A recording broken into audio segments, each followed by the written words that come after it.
नमः संस्कृताय। नमस्कार प्रिय विद्यार्थियों, स्वागत आपका अपने YouTube चैनल समर्पण संस्कृत क्लासेस पर। आज की कक्षा में हम पढ़ेंगे रघुवंशम का प्रथम सर्ग का।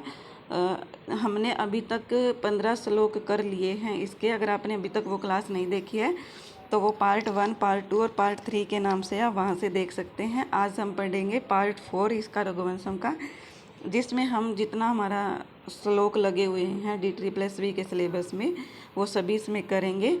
तो आइए आज हम शुरू करते हैं श्लोक नंबर 16 से। अगर आपने अभी तक चैनल को सब्सक्राइब नहीं किया तो चैनल को सब्सक्राइब कर लीजिए। यहाँ पर आपको YouTube पर फ्री में क्लासेस दी जाती है D3+V या संस्कृत विषय की किसी भी एग्ज़ाम से संबंधित। तो आइए शुरू करते हैं। सबसे पहले है हमारा श्लोक नंबर 15 हमने कर लिया था कल की क्लास में। अगर आपने वो नहीं देखा है तो देख लीजिए। मैं यहाँ पर एक बार रिवाइज कर देती हूँ।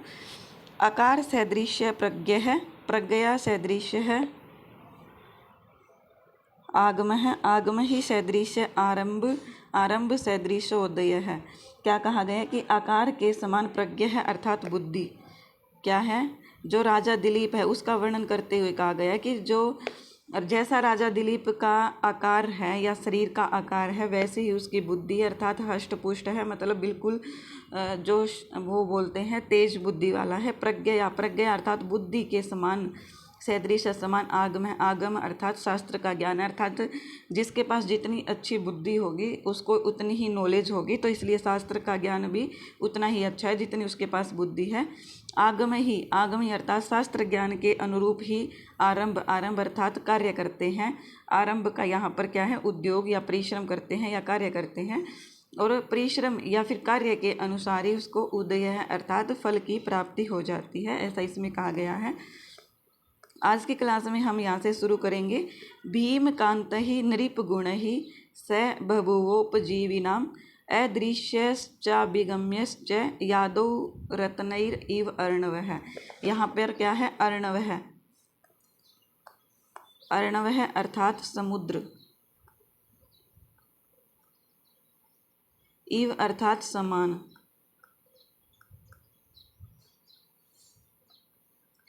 समुद्र के समान। यादव रत्न ही, यादव रत्न ही जो होता है जल के जीव जंतु, जल के जीव जंतु क्या है, जल के जीव जंतु या जल जंतु होते हैं। कि जिस प्रकार समुद्र में जल जंतु होते हैं इसलिए क्या है, अदृश्यश्च विगम्यश्च, मतलब अदृश्य उनके पास जाने से, अदृश्य अर्थात भय भी होता है, और अभिगम्यश्च उनके पास जाने का क्या होता है, वो उनमें रत्न भी होते हैं, इससे वह लोगों को आश्रय योग्य भी होता है। तो यहाँ पर क्या कहा है, राजा के लिए, दिलीप, राजा दिलीप के लिए कहा है कि भीम कांत ही, भीम का यहाँ पर क्या है, भय के कारण, जो प्रजा के लोग हैं वो भय के कारण राजा के पास नहीं जाते हैं। और कांत ही, कांत ही अर्थात मनोहारी भी है,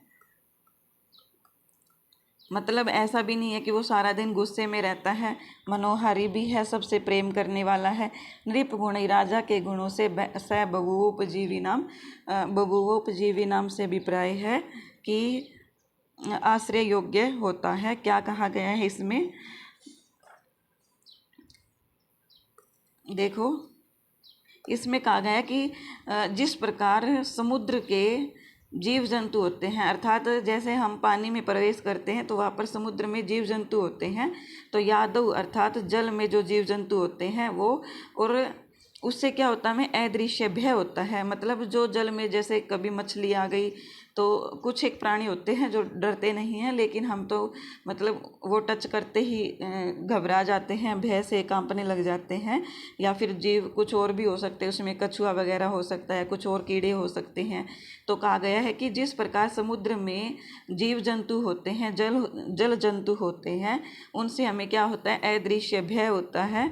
और रत्न ही, किंतु उसमें रत्न भी होते हैं, मतलब उसमें मणि जड़ी जो रत्न वगैरह मिलते हैं वो भी पानी में ही मिलते हैं।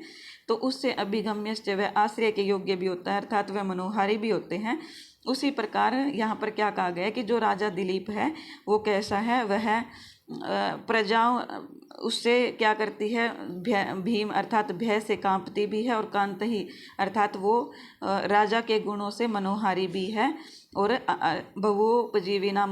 उपजीवी नाम अर्थात आश्रितों के, जो आश्रित अर्थात कौन है, आश्रित अर्थात प्रजाओं के योग्य भी है। कि जो राजा दिलीप है वो भय, उससे जो प्रजा है वो भय से कांपती भी है और वह मनोहारी भी है, अर्थात वह राजा के सभी गुणों से युक्त है। इसके बाद आगे आता है हमारा श्लोक नंबर 17 है। रेखा मात्रमपि शून्नाद आत्मनो वर्तमनः परम न व्यतीयु प्रजा तस्य नियंतुर्नेमि वृत्तयः। क्या कहा गया है इसमें कि जो नियंतु होता है, सबसे पहले यहाँ से लेंगे नियंतु।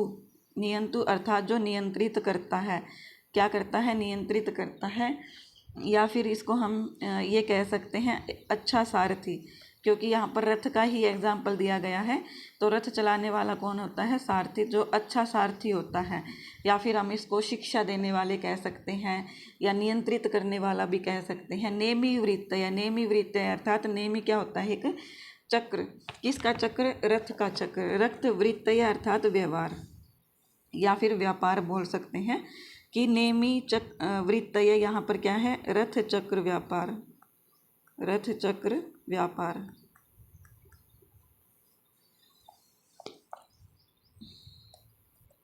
रथ चक्र व्यापार से यहाँ पर क्या अभिप्राय है, रथ चक्र व्यापार से यहाँ पर अभिप्राय है कि जिस प्रकार, मतलब कि जब कोई सारथी किसी रथ को चलाता है तो उसके पहिए इधर उधर नहीं होते, मतलब जिस रास्ते से उसे चलना होता है उसी रास्ते से वह चलता रहता है, ना कि कभी इधर हो रहा है कभी इधर हो रहा है कभी इधर, ऐसा नहीं होता। तो इसमें यही एग्जाम्पल दिया गया है कि जिस प्रकार अच्छा सारथी होने से रथ के पहले जो पिछले पहिए हैं वो अगले पहिए के बने हुए मार्ग के नाम से ही बाहर नहीं जाते हैं, अर्थात नाम मात्र भी, मतलब यहाँ पर क्या है, रेखा मात्र से अभिप्राय है, थोड़े से भी, या मतलब जैसे ये रेखा है तो इस रेखा से थोड़े से भी अर्थात नाम मात्र भी बाहर नहीं जाते हैं। इसी प्रकार जो प्रजा है, तस्य उस राजा दिलीप की जो प्रजा है, प्रजा वो क्या है, सुनात आत्मनो, सुनात यहाँ पर क्या है, राजा दिलीप में लगे हुए हैं।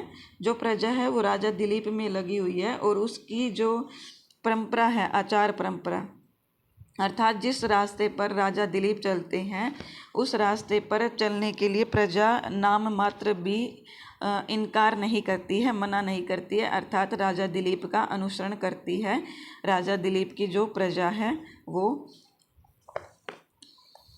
आइए अगला श्लोक करते हैं।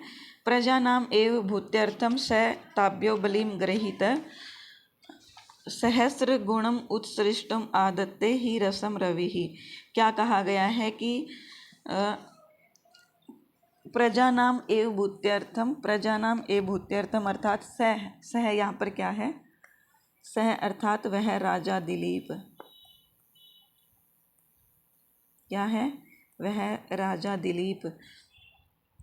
प्रजा नाम एव अर्थात प्रजा के लिए, क्या है, प्रजा नाम एव प्रजा के लिए ही।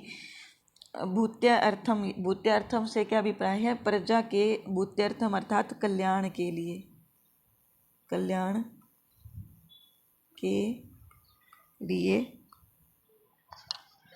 प्रजा के कल्याण के लिए ही। बलीम क्या होता है, कर को, जो पहले लिया जाता था कर टैक्स के रूप में, टैक्स जिसको अभी बोला जाता है अग्रहित अर्थात लेती थी। मतलब जो राजा दिलीप है वो प्रजा के कल्याण के लिए ही ताभ्यो उन प्रजाओं से, क्या है, ताभ्यो अर्थात उन प्रजाओं से, बलीम अर्थात कर को अग्रहित ग्रहण करता था। ही जैसे, या क्योंकि, रवि ही सूर्य, सहस्र गुणम अर्थात हजारों गुणों से युक्त होते हुए भी, या हजार गुणों से भी अधिक गुण उसमें होते हुए भी, सृष्टुम आदत्ते रसम, मतलब जो पृथ्वी पर जो रस है, जल है, उसको आदत्ते ग्रहण करता है। क्या कहा गया है कि जो सूर्य है वो क्या करता है, पृथ्वी, जैसे ये पृथ्वी होगी और इस पे ये जल हो गया, और ये जो सूर्य है ये पृथ्वी से जल कब लेता है, ताकि वो अधिक गुणा में वर्षा कर सके पृथ्वी के ऊपर, तो इसलिए ही वो जल ग्रहण करता है। तो इसी प्रकार जो राजा दिलीप है वो प्रजा की भलाई के लिए ही, प्रजा के कल्याण के लिए ही उनसे प्रजाओं से बलिमकर को अग्रहित लेता था, ग्रहण करता था। इसके बाद है यहाँ पर श्लोक संख्या 19, सेना परिच्छद तस्य दव्यम एव अथ साधनम शास्त्रेषु अकुंठिता बुद्धिमोर्वि धनुषी चातता। क्या कहा गया है कि सेना, सेना अर्थात जो राजा दिलीप की चतुरंगिणी सेना है, क्या है चतुरंगिणी सेना,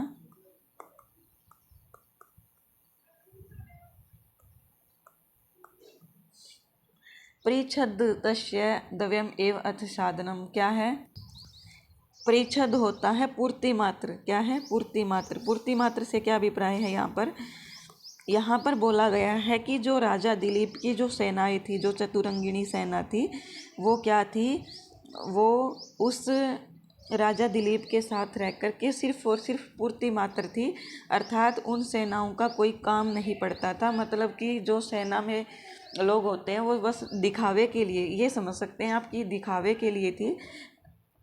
इसको आप नेगेटिव में मत लेकर जाइए कि मतलब जो सेना थी वो कार्य नहीं करती थी, ऐसा नहीं है। उनकी आवश्यकता ही नहीं पड़ती थी, उन्हें सिर्फ पूर्ति मात्र के लिए रखा जाता था। मतलब कि उनको ऐसा कार्य ही नहीं करना पड़ता था जिससे उनको सेना वाला कार्य करना पड़े, उनको युद्ध जाके करना पड़े, राजा की रक्षा करना पड़े। अर्थात जो राजा दिलीप है वो खुद ही इतना शक्तिशाली था कि सेना को तो सिर्फ वो नाम मात्र रखता था, वो खुद ही इतना लड़ सकता था। तो इसमें आगे कहा गया कि दव्यम एव अथ साधनम। अथ साधनम क्या है, यहाँ पर अथ नहीं होगा, अर्थ होगा, यहाँ पर अर्थ होगा, अर्थ साधनम। द्वयम अर्थात दो ही, अर्थ साधनम क्या है, अर्थ साधनम से अभिप्राय है प्रयोजन के साधन है। जो राजा दिलीप है उसके दो ही प्रयोजन के साधन है, क्या है, दो ही प्रयोजन के साधन है। कौन कौन से हैं आइए जानते हैं। शास्त्रेषु अकुंठिता, शास्त्रेषु अर्थात शास्त्रों में, जो शास्त्र ज्ञान है उसमें अकुंठिता अर्थात तीक्ष्ण बुद्धि, क्या है तीक्ष्ण बुद्धि, अकुंठिता बुद्धि अर्थात शास्त्रेषु, शास्त्रों में, शास्त्र ज्ञान में अकुंठित तीक्ष्ण बुद्धि। तीक्ष्ण क्या होता है, जो जिसको हम अभी जैसे तेज बोल सकते हैं, या फिर हम गॉड गिफ्टेड आजकल जिसे बोला जाता है कि मतलब उसकी जो बुद्धि थी वो बहुत तेज थी। उर्विम धनुषिम चातता, क्या है जो धनुषी चातता अर्थात धनुष क्या है, एक तो शास्त्रों में तीक्ष्ण बुद्धि और दूसरी क्या है धनुष पर आरोपित, जो धनुष पर आरोपित, चातता क्या है आरोपित, उर्वी अर्थात प्रत्यंचा, प्रत्यंचा क्या होती है, प्रत्यंचा होती है। जैसे ये धनुष हो गया और यहाँ पर जो चढ़ाई जाती है उसको क्या कहते हैं प्रत्यंचा, जो धागा होता है। क्या है पहला, क्या है हमारा शास्त्रेषु अकुंठिता बुद्धि अर्थात शास्त्र ज्ञान में तीक्ष्ण बुद्धि, और दूसरा क्या है धनुष पर चढ़ाई जाने वाली प्रत्यंचा। ये सिर्फ और सिर्फ दो ही इसके प्रयोजन के साधन थे, और सेना तो सिर्फ नाम मात्र थी, उनका प्रयोग की आवश्यकता ही नहीं पड़ती थी। इसके बाद है तस्य संवृत मंत्रस्य गूढ़ाकार इंगितस्य च फला अनुमेयः प्रारंभः संस्कारा प्राक्तना इव। क्या कहा गया है कि तस्य उस राजा दिलीप की, क्या है तस्य यहाँ पर उस राजा दिलीप की, या फिर वह राजा दिलीप संवृत मंत्र से, मंत्र से क्या है मंत्रा, मंत्रणा, मंत्रणा या फिर हम इसको विचार भी कह सकते हैं। संवृत अर्थात गुप्त रखता था। वह जो राजा दिलीप है वह अपने विचारों को क्या करता था गुप्त रखता था। गूढ़ाकार इंगितस्य च, गूढ़ाकार अर्थात गूढ़ अर्थात गुप्त, इंगित आकार अर्थात आकार, और इंगितस्य अर्थात भावनाएं, कि जो राजा दिलीप का जो आकार था कि किस प्रकार से कार्य करना है, और जो भावनाएं थी अर्थात उसके मन में चलता रहता था कि मतलब यह कार्य को मैं इस प्रकार से सफल करूंगा, वह योजना राजा दिलीप किसी को भी नहीं बताता था, अर्थात गूढ़ा अर्थात गुप्त रखता था।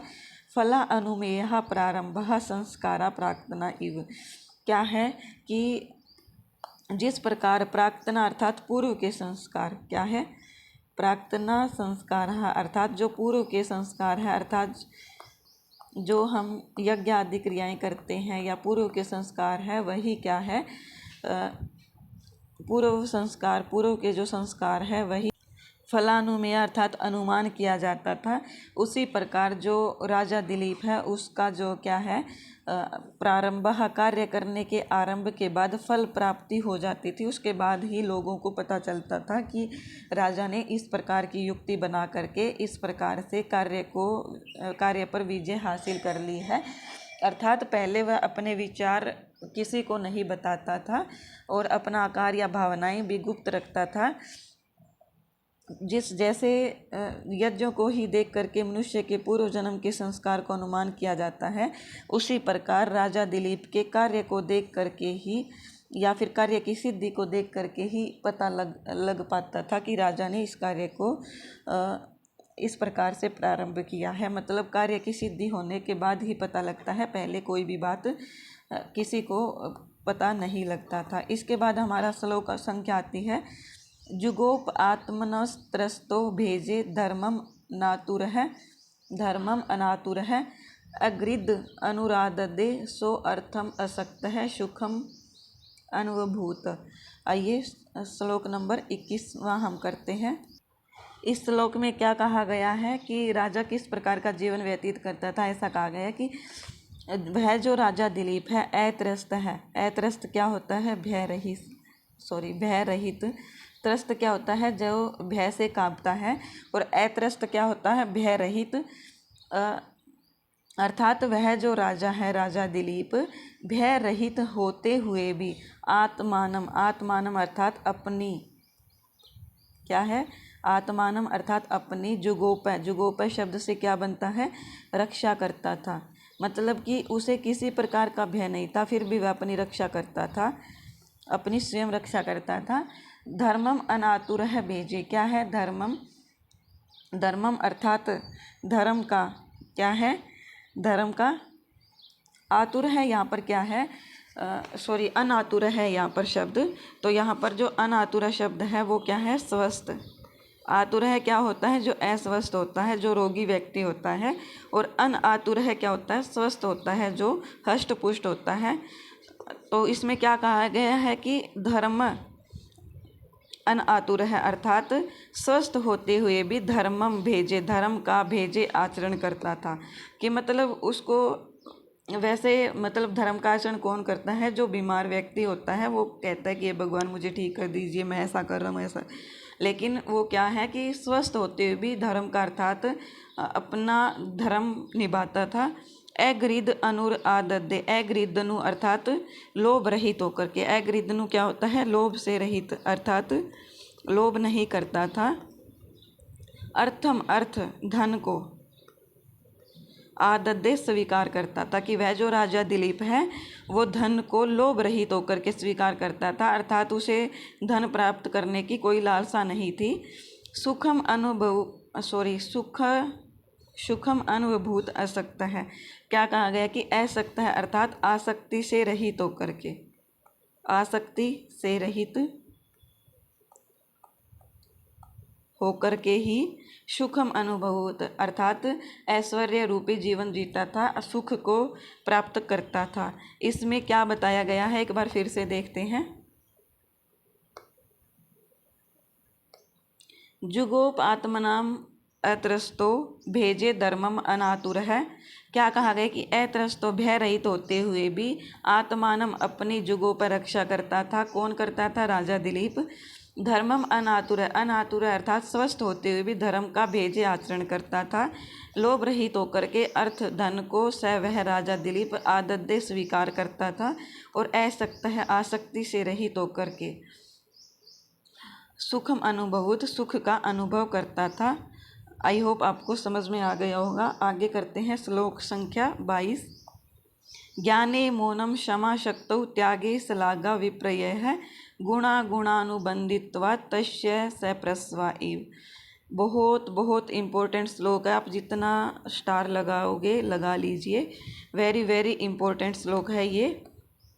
ज्ञाने मौनम क्षमा शक्तौ त्यागे सलागा विपर्यय गुणा गुणानुबंधित्वा तस्य स प्रस्वायु।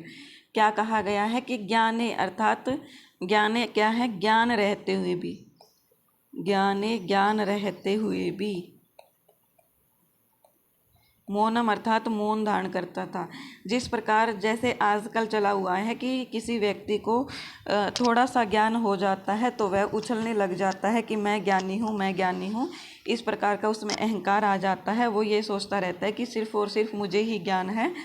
तो क्या कहा है इसमें राजा दिलीप की विशेषता बताते हुए कि ज्ञाने मौनम अर्थात उसके अंदर ज्ञान था, बहुत सारा ज्ञान था, फिर भी वह क्या है, मौन, मौनम अर्थात मौन रहता था, चुप रहता था, फालतू नहीं बोलता था।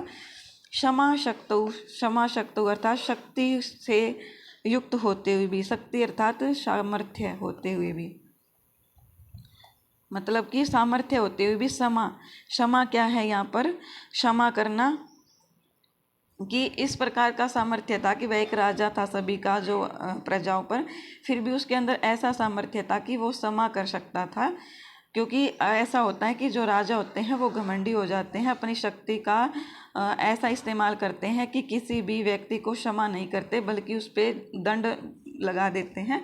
तो इसलिए उस पर कहा है कि शक्तो सामर्थ्य होने पर भी क्षमा कर देता था। त्यागे सलागा विपर्यय है, त्यागे अर्थात धन देने पर भी, त्याग अर्थात धन देने पर भी या त्याग करने पर भी किसी वस्तु का क्या करते थे, सलागा विपर्यय है।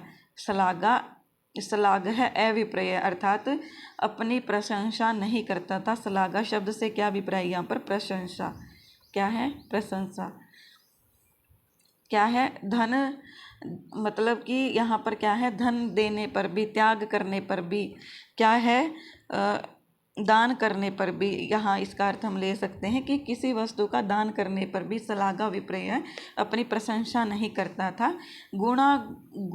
गुणानुबंधित्वात् क्या है, ये जो सभी गुण है, क्या है, ये जो सभी गुण हैं, अनुबंधित्वात् एक दूसरे के विरोधी है। जैसे अगर किसी के पास ज्ञान होगा तो वो चुप नहीं बैठेगा, लेकिन फिर भी वो जो राजा दिलीप है वो चुप रहता था। तो ये एक जो ज्ञान है वो गुण अलग है, मौन है वो एक दूसरे के विपरीत है। जैसे मैं आपको समझाती हूँ, देखो ये हमारा हो गया ज्ञान। अगर हमें ज्ञान है किसी चीज़ का तो हम क्या करते हैं, उसका ढिंढोरा पीटते रहते हैं। लेकिन मौन होना क्या है, एक विपरीत है। क्या है, जो ज्ञानी होगा वो चुप नहीं बैठेगा, लेकिन मौन रहना उसके विपरीत हो जाता है किसी भी व्यक्ति के बिहेवियर से संबंधित। इसी प्रकार अगर किसी के पास सामर्थ्य है तो वो अपनी शक्ति का ऐसा इस्तेमाल करता है कि मैं ही सबका लीडर हूँ, मैं ही सब कुछ कर सकता हूँ। तो लेकिन जो राजा दिलीप है उसने ऐसा नहीं किया और उसने क्षमा का जो भाव है वो अपने अंदर धारण कर रखा था। दान में सलागा मतलब ऐसा होता है कि कोई भी व्यक्ति अगर 10 रुपये का भी दान कर देता है तो ऐसा ढूंढी पीटता फिरता है कि मैंने तो उसको 10 रुपये दे दिए, मैंने तो उसका ऐसा कर दिया। लेकिन जो राजा दिलीप है उसने त्याग करके भी अपनी प्रशंसा नहीं की। तो ये इसमें कहा गया कि ये सभी जो गुण है एक दूसरे के विपरीत है, लेकिन फिर भी तस्य उस राजा दिलीप में सप्रस्व होता है जो सहोदर भाई होते हैं, सगे भाई जिसको बोला जाता है, सगे भाई के समान रहते थे। मतलब कि ये सभी गुण एक दूसरे के विपरीत है, लेकिन फिर भी राजा दिलीप में सगे भाई के समान रहते थे, निवास करते थे राजा दिलीप के हृदय में या राजा दिलीप के अंदर। इसके बाद है हमारा श्लोक संख्या 23, अनाकृष्टस्य विषयैर्विद्यानां पारदर्शिरस्वनः तस्य धर्मरत एतद आसीद वृद्धत्व जरशा विना। क्या कहा गया है, देखो, विषयी अर्थात विषयों में, क्या है, विषयी अर्थात विषयों में, विषयों के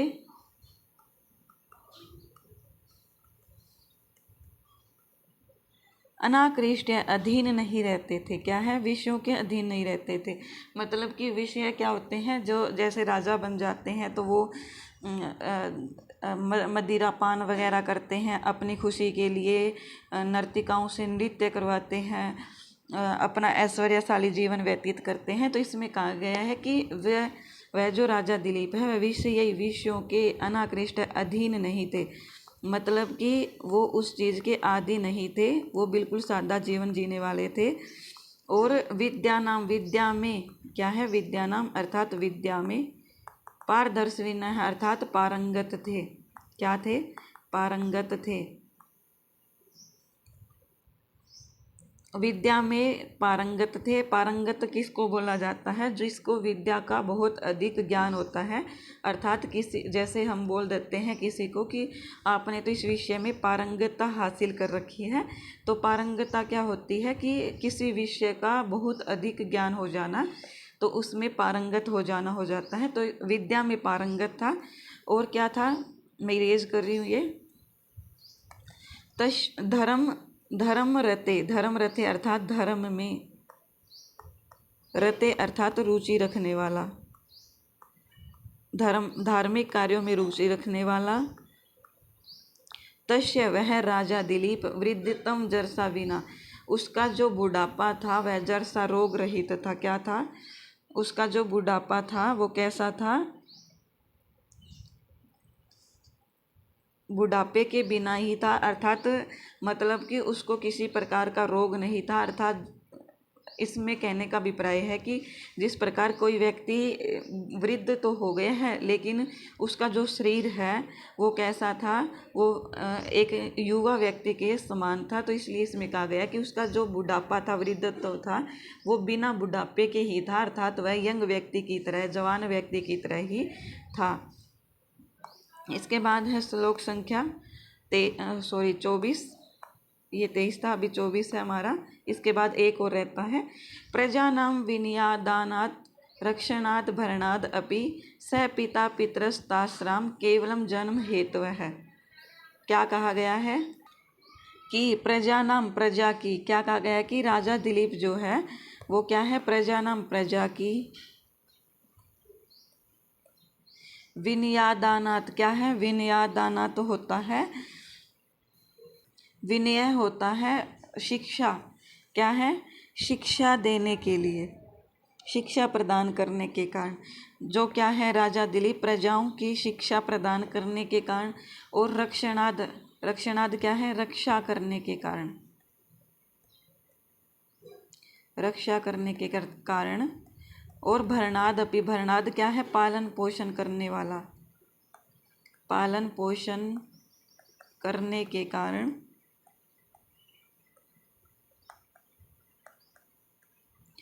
वह जो राजा दिलीप है, पिता पितृस्तासाम, क्या है? वह राजा दिलीप ही सच में उनका पिता था। किनका? प्रजाओं का।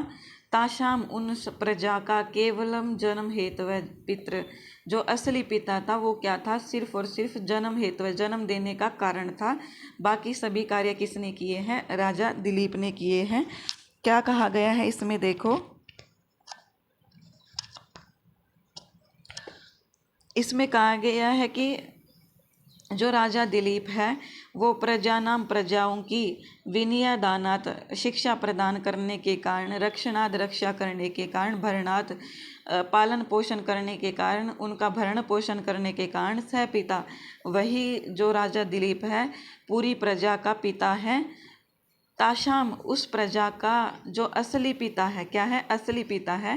केवलम जन्म हेतु है, वह तो केवल और केवल जन्म देने का कारण ही है। उसके बाद मतलब कि जैसे जो कोयल होती है वो अपने बच्चों को क्या करती है? पैदा करते ही जो क्या कहते हैं उसको, कौवा जो मादा होती है उसके पास छोड़ आती है, और उसका पालन पोषण, जो भी शिक्षा वगैरह पक्षियों में दी जाती है, जो भी कुछ भी होता है, वो सब कार्य कौन करता है? वो सब कार्य राजा दिलीप करता है। तो इसी प्रकार इस श्लोक में बताया गया है कि प्रजाओं की शिक्षा देना, रक्षा करना, भरण पोषण करना, यह सब कौन करता था? राजा दिलीप करता था। इसलिए जो राजा दिलीप है वही उनका पिता है। बाकी जो उनका असली पिता था वो तो एक नाम मात्र था, केवल जन्म देने का कारण था। आई होप आपको समझ में आ गया होगा। ये हमारा अंतिम श्लोक है। अगर आपने अभी तक पहली वाली कक्षाएं नहीं पढ़ी है तो वो आप यूट्यूब चैनल पर जा कर के पढ़ सकते हैं, या फिर आप रघुवंशम प्रथम सर्ग लिख करके रघुवंशम प्रथम सर्ग पार्ट 1, या फिर मेरे नाम से चैनल को सर्च करके आप उस पर जा सकते हैं।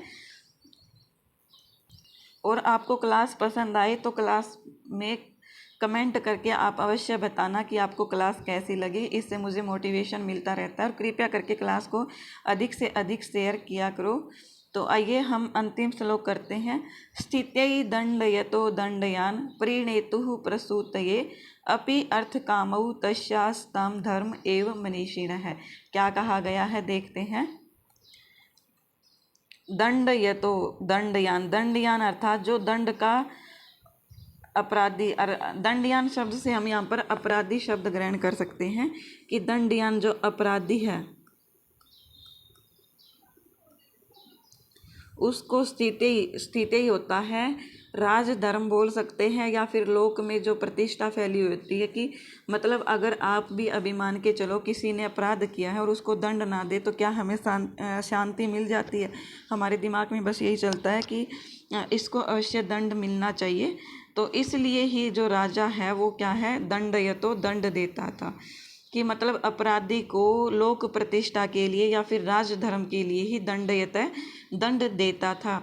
परिणेतुः प्रसूतये, परिणेतुः क्या होता है, विवाह करना, प्रसूतये संतान प्राप्ति के लिए। क्या है, प्रसूतये अर्थात संतान के लिए। परिणेतुः विवाह करता था, विवाह करता था। अपि अर्थ कामौ तस्यास्ताम धर्म एवं मनीषिणः। अपि भी अर्थ कामौ, अर्थ और काम रूपी जो पुरुषार्थ है क्या है, तस्य उस राजा दिलीप के अर्थ, क्योंकि जो पुरुषार्थ होते हैं वो कितने होते हैं ये हमें पता होना चाहिए। तो ये 4 होते हैं, 4 पुरुषार्थ। कौन कौन से होते हैं, धर्म अर्थ काम और मोक्ष। धर्म अर्थ काम और मोक्ष, धर्म अर्थ और काम और मोक्ष। तो यहाँ पर क्या है, जो काम उनमें था ही नहीं, हमने पहले पढ़ लिया, काम की भावना वो नहीं रखते थे। और यहाँ पर काम शब्द तो दिया गया लेकिन मोक्ष इसमें नहीं है। तो यहाँ पर क्या है, काम यहाँ पर नेगेटिव वे में मत लेना कि जो मतलब और किसी के लिए बताया जाता है, जो और कामी व्यक्ति है उसके लिए, ऐसा नहीं है। काम यहाँ पर क्या है कि काम जो अपना कार्य करते थे, जो अपना जीवन यापन करते थे, उसी प्रकार की क्या कहा गया है कि जो राजा दिलीप है उसका जो पुरुषार्थ है वो अर्थ अर्थात जो अर्थ पुरुषार्थ और काम पुरुषार्थ ये क्या है, धर्म एवं मनीषिण है, अर्थात धर्म में ही समाहित थे, धर्म के ही अनुरूप थे। मतलब कि अगर ऐसा कार्य, काम यहाँ पर क्या है, काम यहाँ पर इसके लिए बोला गया है और अर्थ यहाँ पर इसके लिए बोला गया है कि धर्म एवं मनीषिण है, मतलब ऐसा धर्म ही है, धर्म के अनुरूप ही इनको माना गया है। इनको अलग से अर्थ और काम पुरुषार्थ न माने राजा दिलीप के, ये धर्म ही है, क्योंकि ऐसा राजा को करना ही पड़ता है। अगर वह अपराधी को दंड ना दे तो इससे क्या है, मतलब अपराध भी बढ़ सकता है और जो प्रजा है वो भी राजा से निराश हो सकती है। और इसी प्रकार संतान उत्पत्ति न करे तो उसका जो वंश आगे नहीं चलेगा। इसलिए कहा गया कि इन दोनों पुरुषार्थ को, ये जो अर्थ और काम पुरुषार्थ है, इसको धर्म में ही गिना जाता है राजा दिलीप के। आई होप आपको ये क्लास समझ में आई होगी। कृपया करके क्लास को अधिक से अधिक शेयर करें। धन्यवाद, बने रहे हमारे साथ इसी चैनल पर।